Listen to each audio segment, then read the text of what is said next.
তো যেমনটা তোমরা দেখলে আমরা দোল উৎসবে ভীষণ আনন্দ করেছি, নাচানাচি করেছি, তারপর লাঞ্চের ব্যবস্থাও ছিল, সেইটার আর ভিডিও করা হয়নি, তাই তোমাদের সাথে শেয়ার করতে পারলাম না।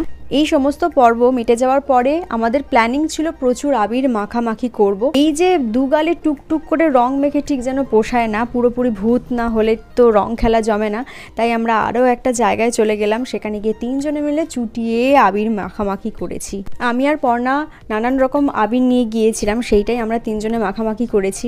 আর আমরা এই যে জায়গাটাতে আবির মাখামাখি করছি, এটা একটা পার্ক, এটা চারপাশে কিন্তু অনেক লোকজন ছিল যেহেতু বিকেলবেলা, আর সবাই দেখছে, ভাবছে যে এরা দোল উৎসবের এত আগে এরকম আবির মাখামাখি করছে কেন। তারপরে একে অপরকে টাটা গুড বাই করে যে যার মতো বাড়ি চলে আসলাম। আর এইটা হচ্ছে 14 মার্চের ভিডিও, যেদিন হোলি ছিল, আর সেই দিনই আমি, দাদা, আমার এক দিদি, জামাইবাবু আর বোন আমরা মিলে আবির রং সব খেলেছিলাম।